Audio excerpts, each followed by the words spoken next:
summer and everyone wants to be outside enjoying the wonderful warm weather, it is important to explore the potential dangers that might be waiting for you and how you can avoid them and or treat them.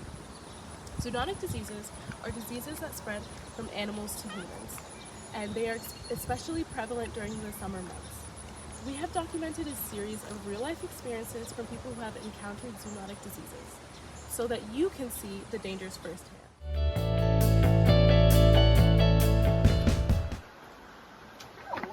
Did you see that? See what? I think a mosquito just bit my leg.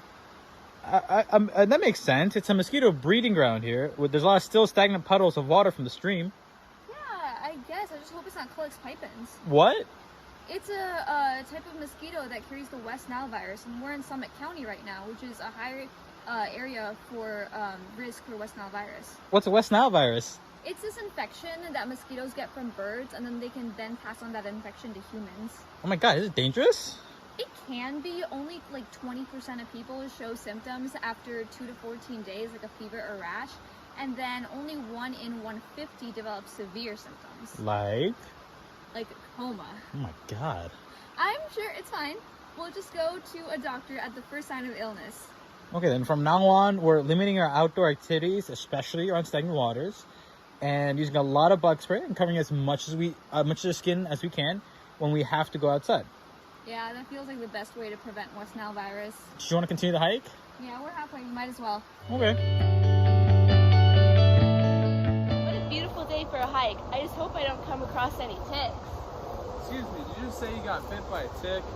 No, not me, but I've heard of many people on this trail getting bit by ticks. This past week I got bit by a tick on the same exact trail. Do you remember what it looked like or if you had any symptoms? Kind of, it was black and had a whole bunch of legs and it left a big red bullseye on my leg. But until I found it, I just thought I had the common cold. Do you remember if it was larger or smaller? Most of the females are larger and the males are smaller. The smaller ones are either nymphs or larvae. Did you also get checked for Lyme disease? What's Lyme disease and what does it have to do with anything with ticks? Lyme disease is a zoonotic disease that comes from a tick bite. Wow, I didn't know that. I just removed the tick myself and I thought it'd be okay. Many people are fine after removing their own tick, but since you were a little bit sick, I would go check with the doctor first. Thanks, I'll try to check with them right after this hike. I hope you have a great hike and a great rest of your day. Alright, I'm sitting here with the cat whisperer. Give us your qualifications on what makes you an expert with cats. Oh, I've owned cats for years. I have 18 at the moment. And you know, sometimes you just spend enough time with them, you really understand the psychology behind the cat's brains, and you... Oh, sorry, I thought he was telling me something. So tell us, what is rabies and what causes it? Yeah, so rabies, it's an incredibly rare disease that is caused by overexposure to raccoons. So what makes you qualified to talk about rabies? Yeah, so I am a researcher at the National Library of Medicine, went to OSU, studied all sorts of medicines and plenty of animal sicknesses and cures for those sicknesses as well. What is rabies and what causes it? Yeah, so after years of research, we've noted that rabies is a preventable viral disease, most often transmitted through the bite of a rabid animal.